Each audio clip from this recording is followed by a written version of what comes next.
it's either our 6th or 7th. We've been doing this for a while now, but our 6th or 7th virtual bonfire. We're excited to have Dr. Jeff Cohn with us. He'll be telling us a story about a theory that he's been reading in the Harvard Business Review called Positive Deviance. And he's going to tell us a story about how a transporter was considered, or he was in hiding, an infectious disease expert. But before we go on, again, like usual, we like to do some introductions before we go. So it seems like a lot of us know each other on the call already. So if we can just go quickly through our names, and I guess once it's safe enough to go outside, what's the first place you're looking forward to going? So I can start first. My name is Diddy. I'm I'm a med student in Phoenix right now. Once it's safe enough to go outside, I'm looking forward to visiting one of the coffee shops I go to quite a bit around here called Lakeview. Jeff, you're next. Hi, I'm Jeff Cohn. I'm in suburban Philly, a retired oncologist, now working as a coach with physicians. And I am looking forward to just going to Costco. It's a good one. Jamie? Hi everyone, I'm Jamie. I'm a 4th year medical student at the University of Vermont, currently quarantined in Los Angeles. And I'm looking forward to going shopping. I really miss just going to like TJ Maxx or like Marshalls and just like going through clothes instead of having to swap online. Gigi? So I'm Gigi Dunn. I am right between New Orleans and Baton Rouge in Louisiana, retired anesthesiologist, integrative medicine physician. And I am really looking forward, in Louisiana, we love to eat. And I'm really looking forward to a nice fine dining restaurant meal. It's probably been a while since a lot of people have had that. And Claire? Hi, I'm Anne-Claire France, and I'm in Houston, Texas. I'm a high reliability scientist in healthcare, and as soon as it's safe, I'm right there with Gigi. I'd like to go to a very nice restaurant with people close by, and I would hug the maitre d' when I walked in. Hannah? Hi, I'm Hannah. I'm in the New Orleans area. I'm a 3rd year med student at Tulane, and I think I agree with you, Diddy. I just really want to go to a coffee shop and feel normal again. Yeah, it seems like a lot of us are really wanting to get back to our routines. It's been a while for sure. Exactly. Jocelyn? Hi, good evening. Jocelyn Vaught, Phoenix, Arizona. I am assistant professor of medical education teaching at the Mayo Clinic Alex School of Medicine. And I am an executive coach for Mayo Clinic and a senior advisor in organization development. I probably am most looking forward to live music and live theater. We had tickets to the Broadway show this Sunday called Come From Away, based on the true story. Have you seen it? Oh, don't tell me it's great. And I was so sad. I know it's great, and I can't wait to see it again when the time comes. But I was so sad when I got the confirmation that our ticket prices or our tickets had been refunded because the production had been canceled. So I'm really looking forward to live music and live theater. Miss that quite a bit. Yeah, definitely livens up everything for sure. At least they refunded you. That's a good on their part. I mean, we were prepared to say no, go ahead, we'll just make a donation to the arts, but they refunded the tickets and didn't even ask. So that'll go right back to the arts, I'm sure, at some point or another. In due time. Yes. Nazanin? Hi guys, I'm Nazanin. This is my first fireside chat, and I'm excited to hear what Jeff has to say tonight. I'm a cardiologist and a practicing artist in the Philadelphia area, and my first I think the first thing I'm going to do is go visit my parents who are elderly and who I've been staying away from. And Jean? So I'm late catching up, apologize. I'm in India. I think I'm supposed to say I'm in Indianapolis, And the thing we want to do when things lighten up is go visit our grandson in Scotland because he's growing like a weed and we miss giving him a hug. He's probably gonna be much bigger since the last time you've seen him.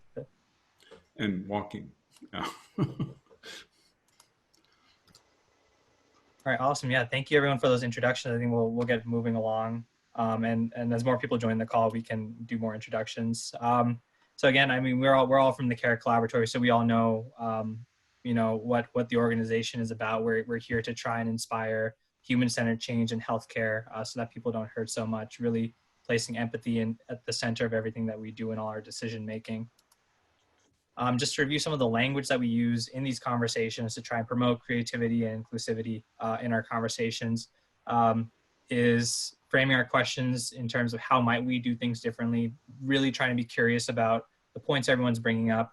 And we like to almost like popcorn ideas. So saying yes and everything. I'd like to yes and your idea, and here's my contribution. We're trying to build everyone up because everyone's experts in this conversation. And we like to start off with a little bit of imagery for all our virtual bonfires. So this is just a picture of what we call the North Star. And the reason we bring this up is just to kind of get us in the right mindset for how we tackle these conversations. We don't really know how this conversation is going to go in the next hour, and that's the beauty of it. The only thing we know is our North Star, the question that Jeff will be guiding us on. And no matter where we're coming from, we all see the North Star, and that's what brings us all together. And with that, we'll just come together and set up our bonfire and have everyone kind of listen to the story that Dr. Jeff will talk about. Just to review, there's two types of campers. There's those that just sit and listen and feel the warmth. You're not obligated to share at any point if you don't feel comfortable doing so. And then there are others who can share their stories as well. We do have Dr. Jeff as our featured storyteller, but he's not our only one. If you have anything else to share, please feel free to do so at any point. So we always like to start with just a little image to kind of show what the topic is for this week. Dr. Jeff Cohn is going to be talking about an idea called Positive Deviance. It's something that he said really inspired him that he heard in the Harvard Business Review. And so we'll go ahead and let him take over, and he has a set of slides that he'll go through. Thank you, Didi. Really happy to be a part of this group, and let me see where I'm supposed to be now.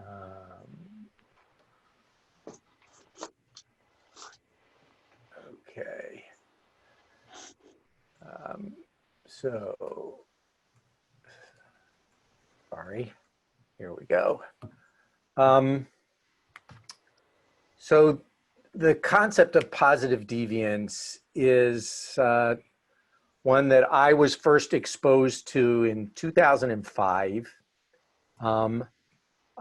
Prior to then, I don't think I had ever heard those two words sitting next to each other in a sentence or conceptually linked at all. And one day I got a random email to me that had a Harvard Business Review attached to it about positive deviance, and that literally changed my life. So for any of you that haven't heard those two words sit next to each other either, this is how positive deviance is defined. It's deviance in a positive way. So in every community, define community however you wish, there are certain individuals or small groups whose uncommon practices or behaviors, so they're not the norm, they're the exceptions from the norm, enable them to find better solutions and get better outcomes than their neighbors or peers who have access to the same resources. So it's not that they can use the latest high-tech tool or anything like that. They have the same stuff to use in the face of whatever the challenge is than everybody else. And they face the same barriers as everyone else. So you can think of positive deviance as internal best practices from the group or the community who are experiencing a big problem. So in 2005, we didn't have COVID. What we did have was MRSA, and that was a scourge back then. This, Dr. Jean can tell me if this looks like staph. Looks like a gram-positive coccus to me. But there were headlines in newspapers around the globe about this super bug. You had books written about MRSA, the mop of death, these images that really made people very frightened, including the public, including people working in healthcare organizations who, similar to what we hear now, didn't want to get infected themselves, didn't want to take it home and bring it to their families. And in my institution, which was Einstein in Philadelphia, the year before I read this article, 125 people came into our hospital for something not related to MRSA and became infected with MRSA. HA is hospital or healthcare acquired MRSA. So 125 people got sick in our institution from this bug. And some of them got really sick and 32 of them died. Not always specifically because of that, but it certainly played a role. And this number was going up annually, and we were doing, or so we thought, the various things that the CDC and our infection control, infection prevention experts were trying to get us to do, but the numbers were getting worse, and we were looking for a different approach. So we got invited to join a group of 6 hospitals who were using this positive deviance approach. The idea that instead of listening to what external experts said were the ways to prevent an infection like this, might there be internal experts who had practices that worked, or at least had ideas about practices that could be different and better than what our norms were. So instead of focusing on the problem and what people weren't doing, PD has you looking for what people are doing, and particularly what people are doing that is working, and then build on that. So it's in the realm of the appreciative, positive psychology disciplines. It focuses on strengths rather than deficits. The solutions are already there. And I had mentioned to Didi and Jamie that maybe this is something we could talk about in a few minutes. The similarity or contrast with design, where oftentimes people who are interested in new solutions think they have to create stuff, but oftentimes, and the PD concept is that they may be there already hiding in plain sight. And here's one of the phrases that is foundational for positive deviance. It's easier to act your way into a new way of thinking than think your way into a new way of acting. So this is very much a behavior modification approach. It's fine if your brain catches up to figure out why this different behavior that you're doing is better than what you used to be doing. But if that never happens, you're still getting the benefits of this practice that gives different and better outcomes. The original work around positive deviance is in public health, in literally community settings. The work that we did was in a more complex organizational setting. And in the original community-based positive deviance work, you could tell who the people were that were getting different and better outcomes. The original work was looking at malnourished kids, and some kids in these very poor villages were actually well nourished. You could weigh kids and find that out. But how can you find out who's spreading MRSA and who isn't spreading MRSA? Not so easy. There's not data for that. Even with direct observation, you can't really tell when there's been transmission, and you can think about how that might apply to our current pandemic too. Plus, the dynamics in an organization are there's more interconnections, interdependencies than I think in a small rural village where everyone kind of lives more or less similarly. So we wound up saying that the positive deviance approach in an organizational setting needs to be augmented, and we called that adaptive positive deviance. And what it involves is having a discovery mindset, looking for both the practices as well as the ideas for what could turn into positively deviant practices. People who are leading this work need to hold the mirror up to the folks that they're working with and say, you know, what is different? Let's go see how it's working. Let's go see what happens when we try it. We thought this was going to be better. Is it really better? So data is really critical, and the mirror to make sense out of what's going on. It's not just about telling stories. It's about, are we really making the difference that we're looking for? Diversity is really important. A question that we continually asked was, who else needs to be involved? This is not an approach where you get people with titles that are directors of this or chairs of that to go into a room and solve the problem and then roll it out.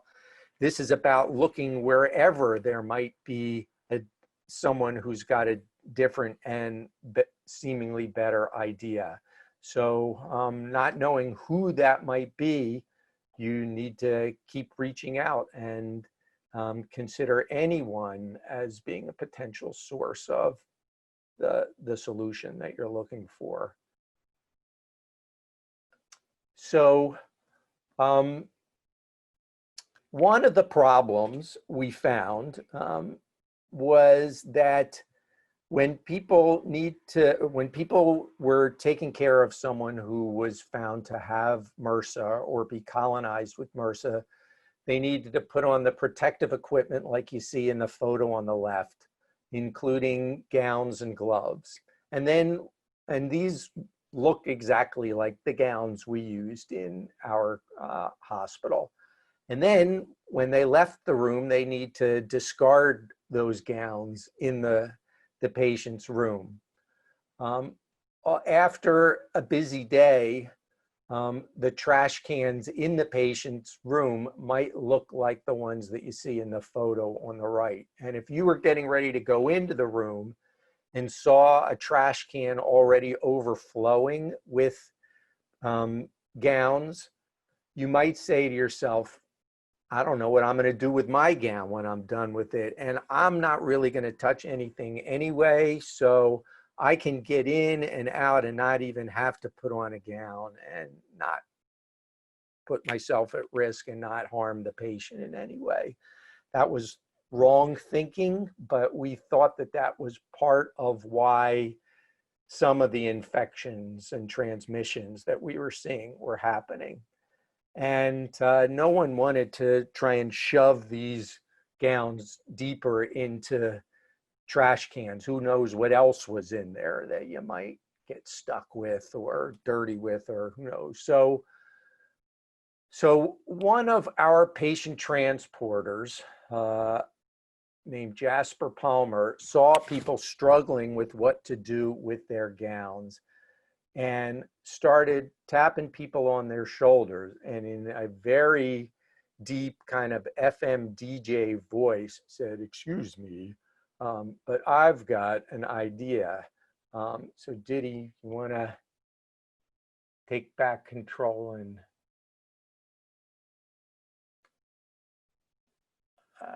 I think, are you able to play the video, or do all you right, need? you want me? All right, let me. Yeah, I don't think I set up that audio that we had. Okay. All right. Yeah, working here on. it is. Here we go. Okay. Everybody see that?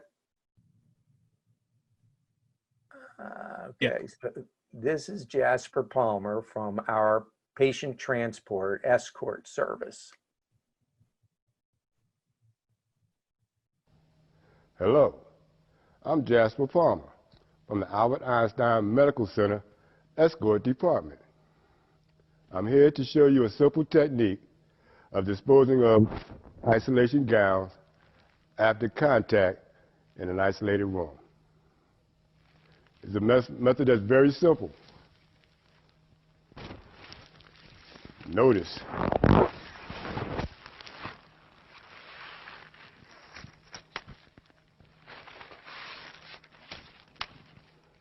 the gown has been inverted.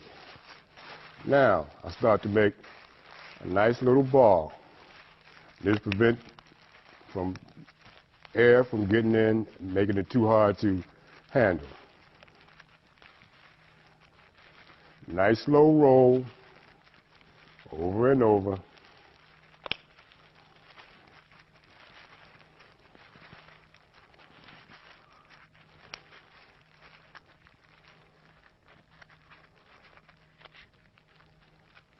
And observe the glove. Grasp in the middle.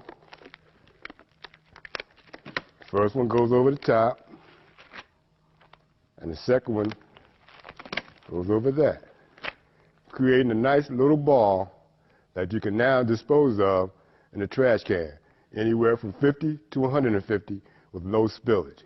Thank you.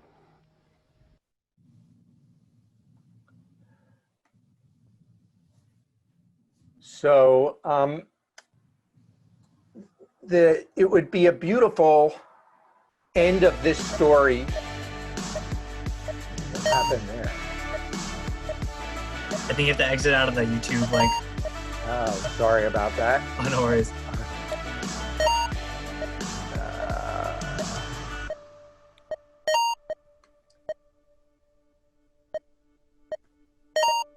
Okay. Am I back?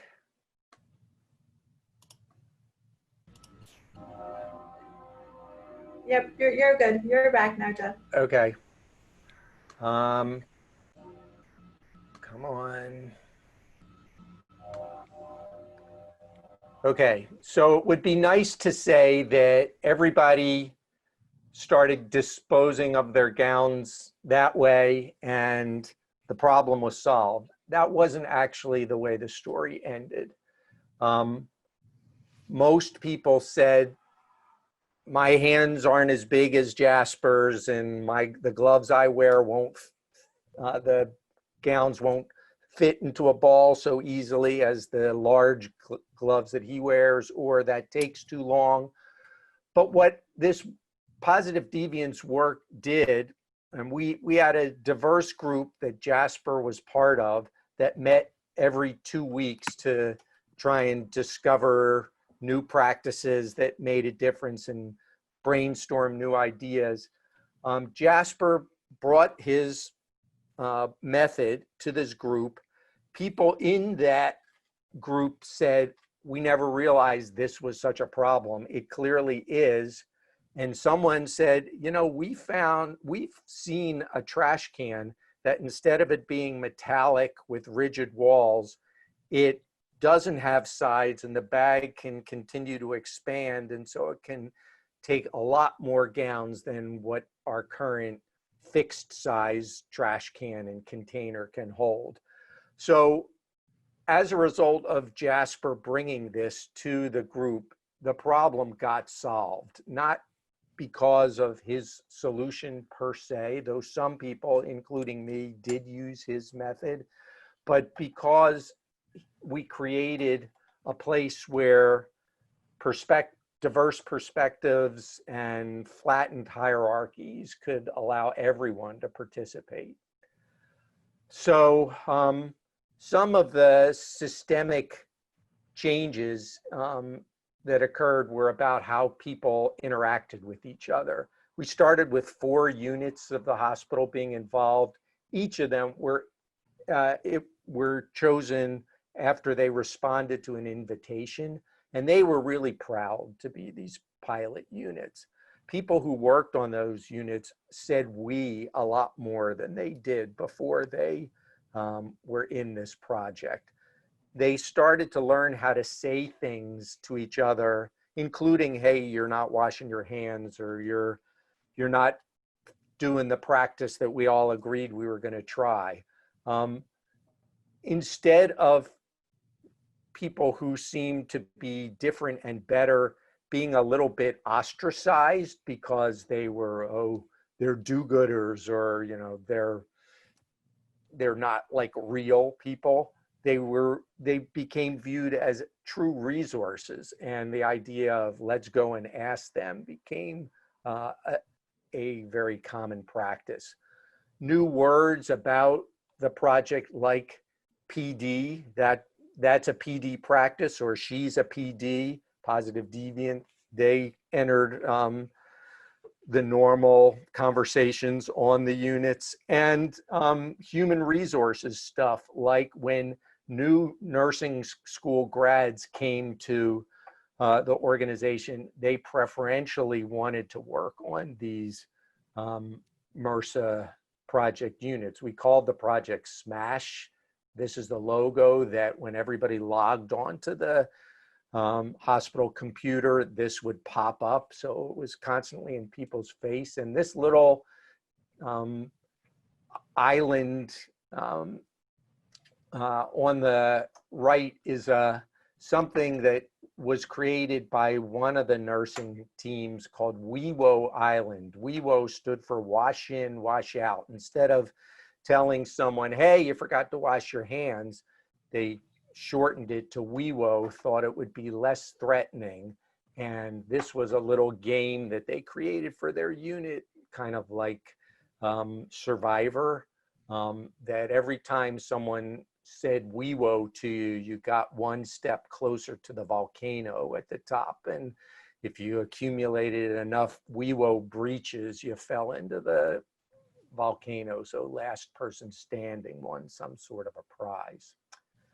This just shows what the map of the social network of the response to this question, who would you go to as a MRSA information resource, looked like over time. On the left, you can see kind of a classic hub and spoke pattern, where like one person, like this red square, is connected to all of these people around them. But if this person disappeared, they wouldn't be connected to each other at all. That's kind of a weak network. Over time, this is what the network evolved to. So a much denser core, a lot more connections, and the whole network expanded too. So that's the sign of a healthy network, more people who were viewed as being resources for this.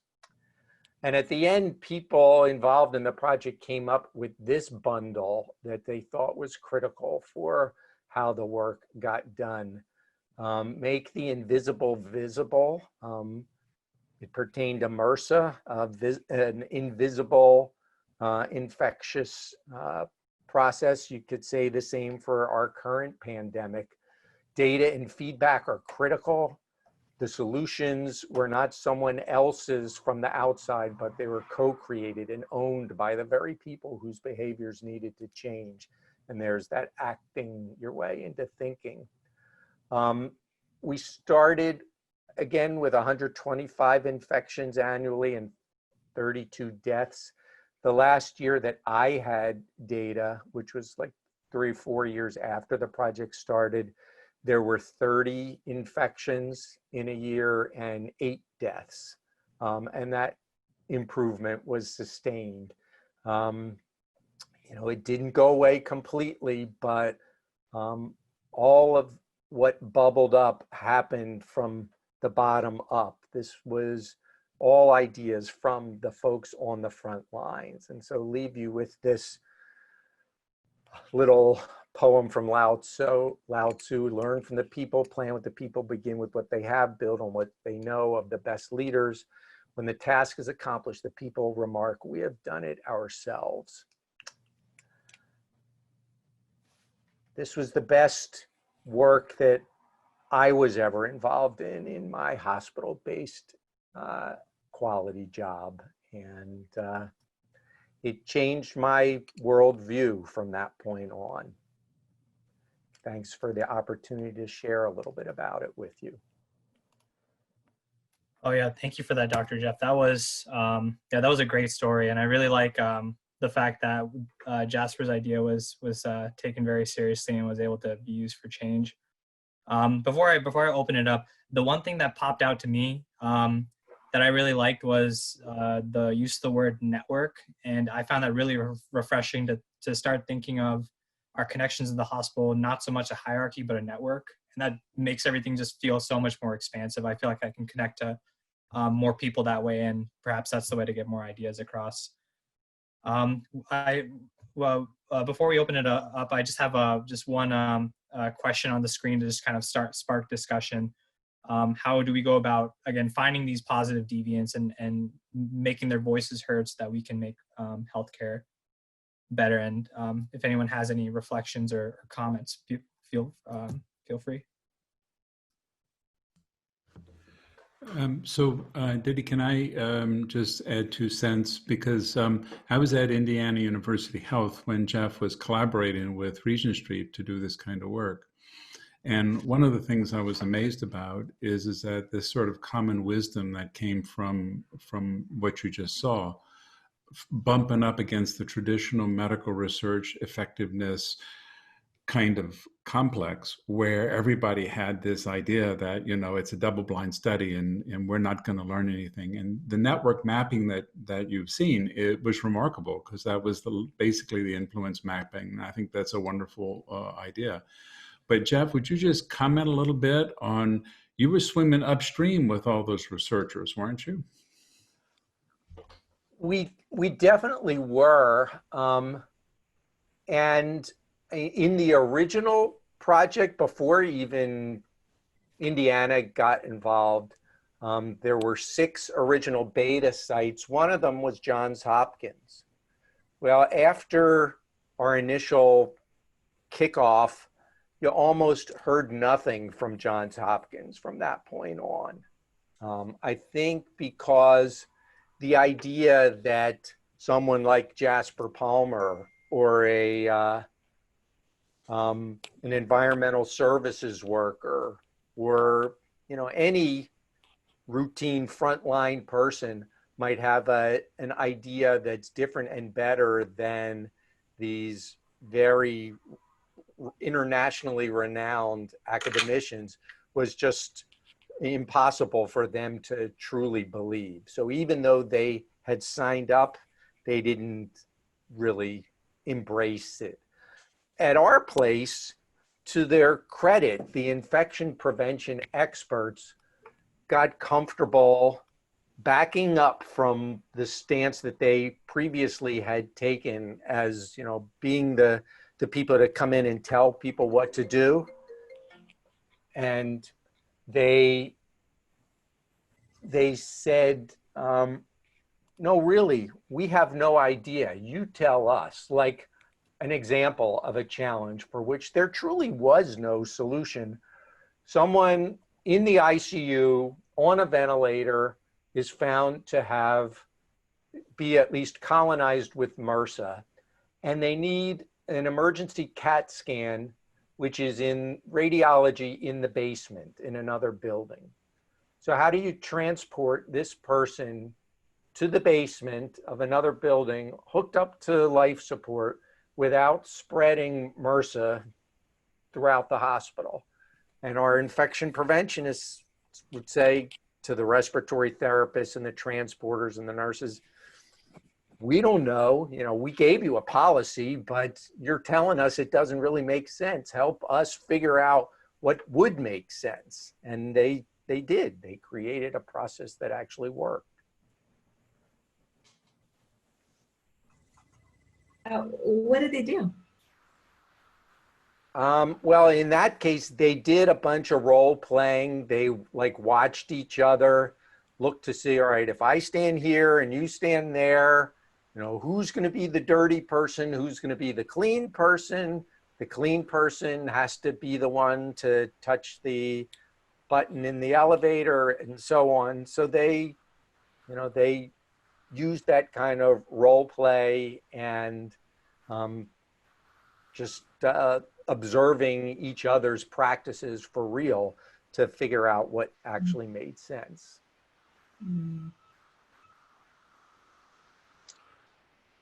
I have another great transporter story. Go for it. So this was just last year. So we had a number of large patients these days. And so inpatient on the inpatient side, and transporters would be moving these patients down to the MRI suite to get MRIs. And to come to find out that the patients would not fit in the MRI. And so a big dissatisfier for everyone, as you can imagine.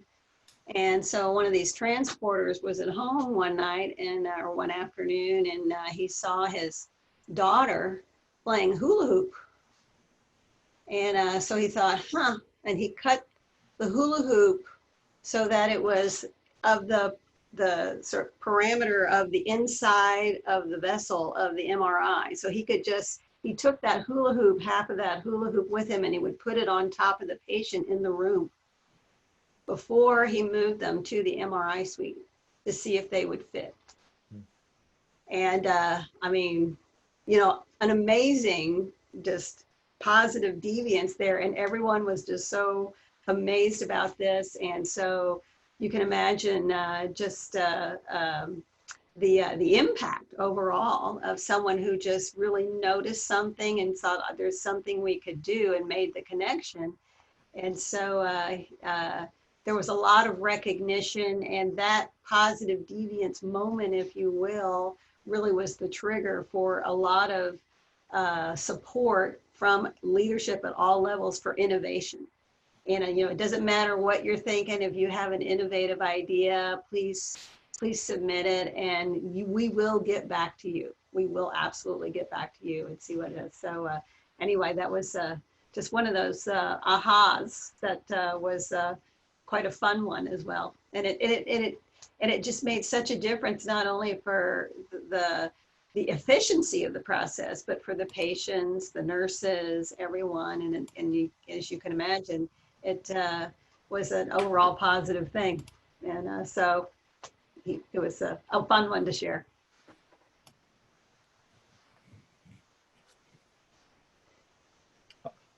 It's really interesting to see in that, I guess both those stories, their solutions were at least they had a lot of interest early on.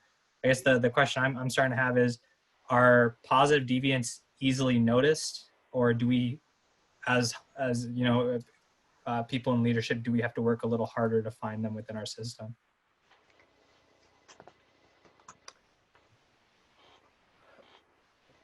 Well, I'll give you my 2 cents. Well, first, the process that we use to try and unearth the practices, and I want to make the point clearly that this is really about the behaviors more than the individuals themselves.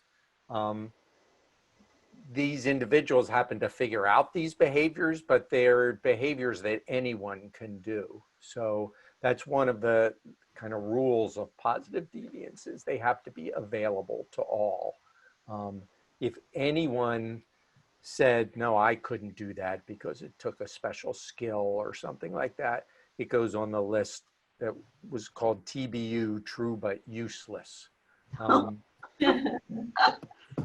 But the method that we would use, we called catching butterflies. So you'd start like, what would be your ideal way to deal with whatever it is, the challenge that you're looking for? And then what gets in the way of doing that all the time?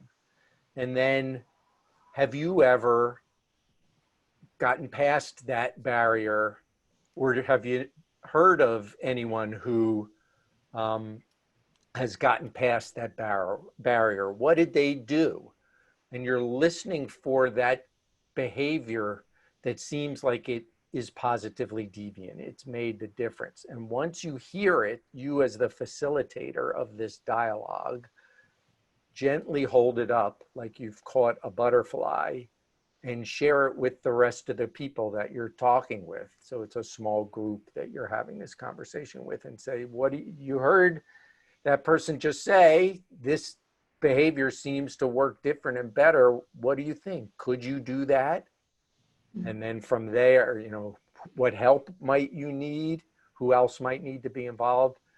And at the end, one or more of those people take an action that they've chosen to do to try that new behavior. So you as the facilitator leave with nothing. It's not your job to go do anything. It's their job. They're the ones experiencing the problem, and you're helping them try on a new behavior.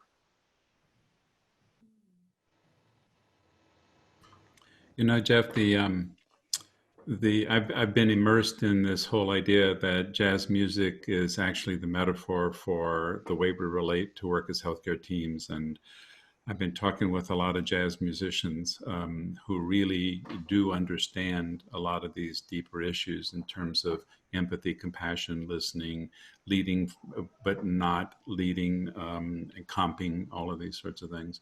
And one of the things I like the most, and when I talk to our son, who's a jazz musician, is that when they make a mistake, they don't look at it as a mistake to be ostracized. They look at it and say, hey, what does that tell us? And then they basically say, okay, let's follow that and see where that leads. And I think some of these sorts of I think Jamie or Aditi, you asked the question of, do we really have the sensitivity to identify that?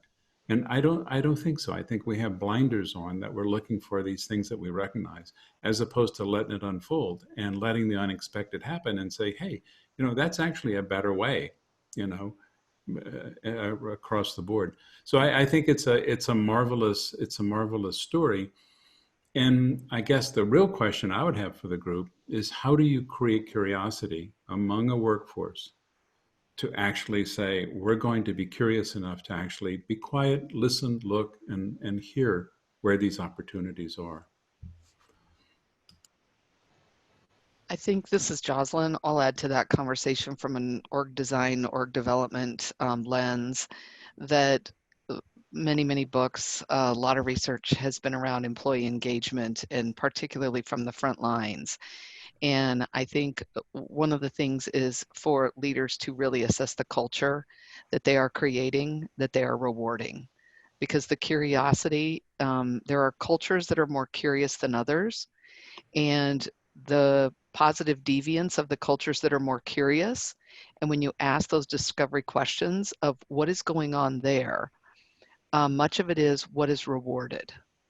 And so our curious, our different, our positively deviant ideas paid attention to, or is where the idea comes from more important than what the idea is? Dr. Cohen, your story reminds me of an example that I heard many years ago, probably almost 20. I was working with a volunteer at Mayo Clinic Hospital who was a tour guide, but he was a retired executive at General Mills in Minneapolis. And he was led the marketing and product development team of a new product that they were pushing to be developed in the 80s as more and more women were going back to work.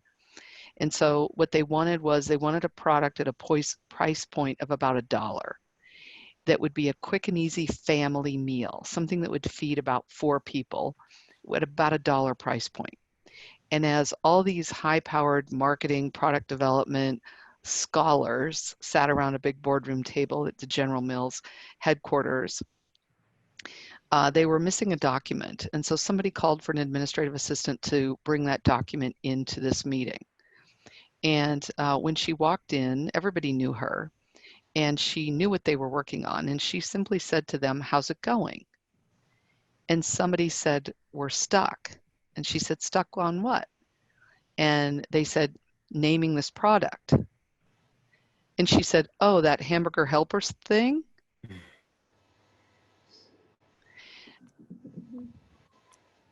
And so all these great minds around the table, and think of the money, think of the cost of that meeting at the salaries.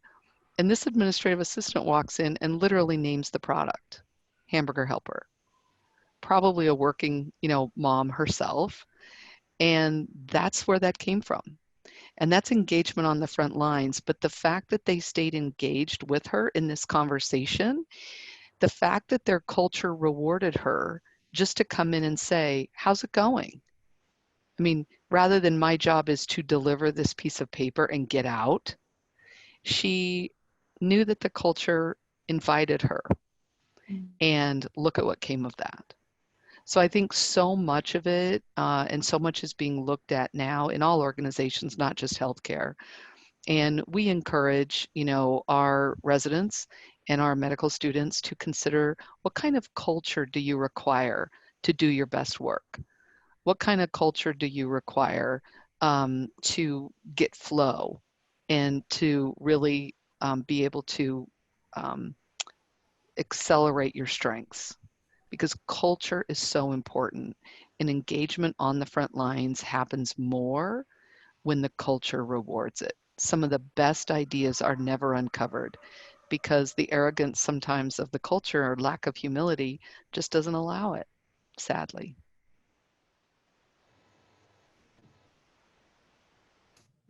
That's a really excellent point. And one of the things a couple organizations I know about are actually doing surveys of the workforce and saying, what have you seen different in the pandemic that you've never seen before? What have you seen innovative? What did you find that you had to do? Because in some of them, you're trying to redesign primary care, and you're talking about huddles, and you're talking about pods, and and they had to do it. And so now the real question is, can the culture harvest that, put in place some sort of sustainability process so that it actually becomes part of the culture, and then celebrate it at the back end in the new way? So we'll see. Yes. A lot of us have hope, and a lot of us are kind of waiting to see.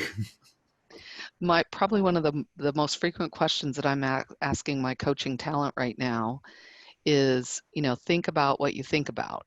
And what are some habits that you did during the COVID season that are actually a best practice, so that you yourself became a positive deviant for yourself during the COVID season? And I mean, one thing that we always tell teams if they're working on a problem is think about who does this well, who does this better, and then get curious and go find out, how is this not a problem for you? So this sustaining behavior of new things, I think, is going to be required in the new next. I love what you're saying, Jocelyn. And Jerry Sternin, who was the father of Positive Deviance, he was fond of saying, because a lot of people talked about culture change and Positive Deviance like side by side, and he said, Positive Deviance isn't a culture change process. It's a problem-solving process. But when you change, when you solve important, seemingly intractable problems for people in a respectful way, the culture changes as a byproduct of that, but you're not doing it specifically to change the culture. Yeah. So I thought that was very wise. Mhm.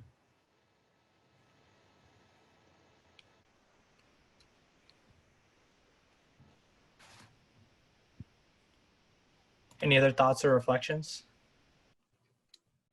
Just really want to let this all sink in. Jocelyn, I really liked your comments about like you're advising your residents to who do you think does this better, and you know what is it that they do. I think that's a really great way of framing it more as in like getting myself curious to improve my practice, like as a student, versus like you're not doing this as good as this other person is. You should be doing better. Exactly. So it's more of a collaborative approach, and it makes it seem more like, well, it's not that you can't do it better.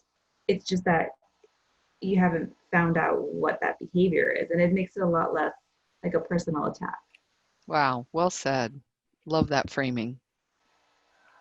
And can I give you guys a very much real world current application of PD? Yeah. So my son works in a big law firm, and he's on a team, everybody's working remotely. Half the people on the team have little kids. And the big boss has noticed that the quality of their work for the very important Fortune 50 client that they are serving, the quality of the work is deteriorating a little bit. Typos and grammar stuff, and occasionally something bigger than that gets missed. So he called me a couple of days ago, my son, who's like a team leader, and asking about ideas for how to deal with this.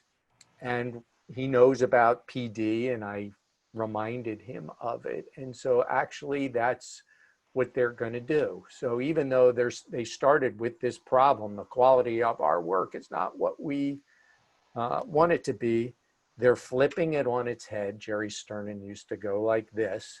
So flipping it on its head, is anybody consistently producing good quality work?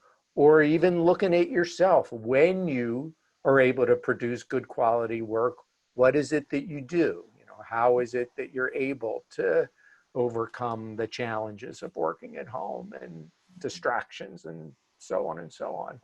And so they're going to see if they can unearth the practices that the team can adopt. So a very real world application.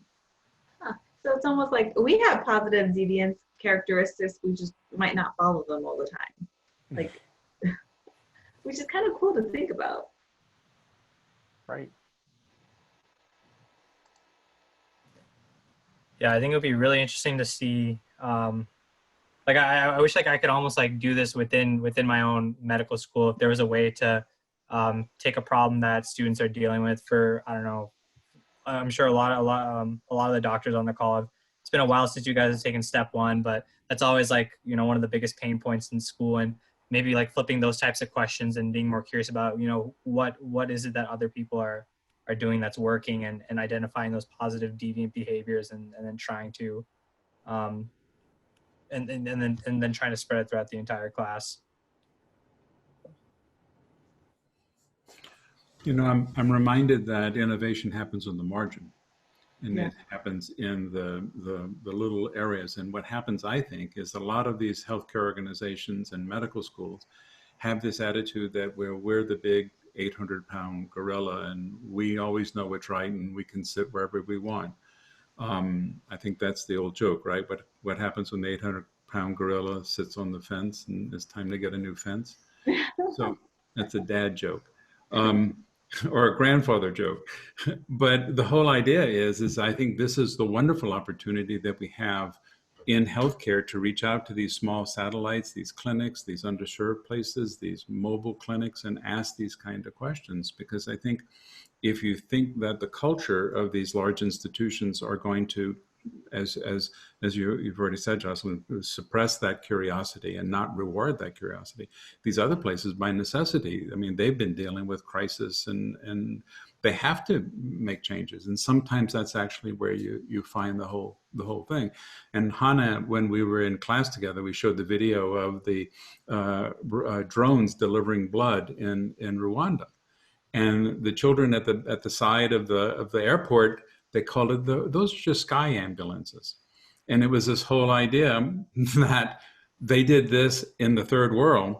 And then you ask some healthcare organizations, do you have blood on your helicopter? And they'll tell you no.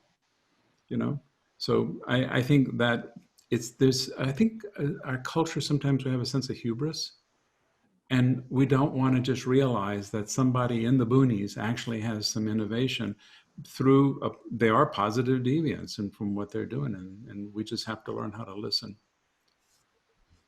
You know, Gene, we for much of that MRSA project called people like Jasper and respiratory therapists who was super involved and so on, unusual suspects. And I actually now feel bad about that, because these people were involved because they really cared and they had ideas and they wanted to participate. And what I realized that's exactly who you should be reaching out to. The people that were truly unusual suspects for being the source of useful information were the titled leaders that were sitting on the sideline, you know, waiting for us to fall on our face, or sure that they had the answers. If everyone just listened to me, they'd be fine. So I'm totally with you. Yeah, this is definitely something I'm gonna look into more after the bonfire. This is such a fascinating topic, and it's really fitting for healthcare. I think it's something that hopefully will spread as we evolve post COVID. Go ahead. Sorry, just want to bring it back to the network model on Dr. Jeff's slide. You know, that it's not just one person reaching out, but once we start listening, we can build interconnections so that one person leaves, you're still in the network. And I think that just positive deviance, framing it that way, it makes it seem like one person is like less entitled, and it makes it, maybe it's okay if I fall one day, because there's a web of people here and they'll be here to pick up the slack. And maybe it's okay if we're a little curious because I have some sort of security. That's the music metaphor. You know, that if I'm part of a symphony or part of a jazz group, if I make a mistake, the audience really doesn't even hear it. I'm the only one who knows, because as a team, we cover for one another. So I think that I love all the music metaphors for healthcare, but that's a good one right there, is that I might have muffed up that or broke a string, but the audience didn't know because we were performing together. Well, not that I can plug a book, but because I have nothing to do with it. But if you ever heard of Say Yes to the Mess? Oh, yes. Okay.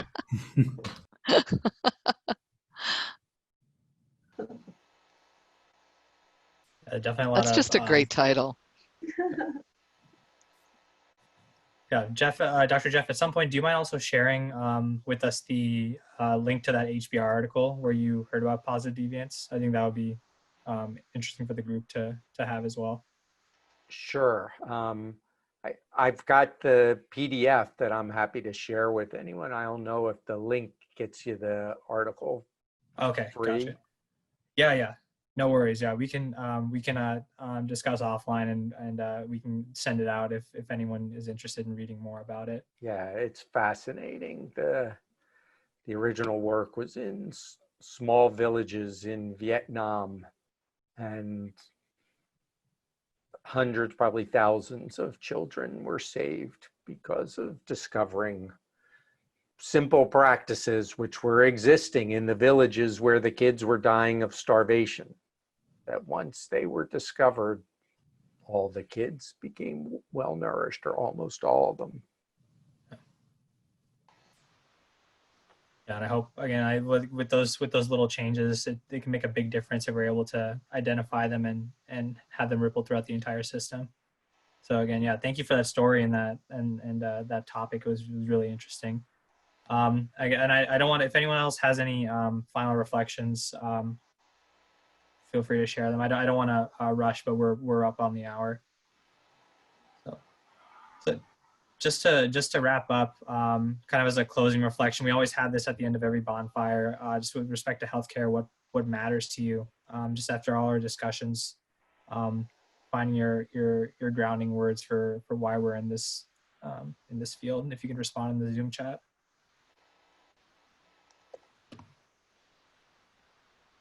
Did he reflecting on the conversation we just had? Yeah.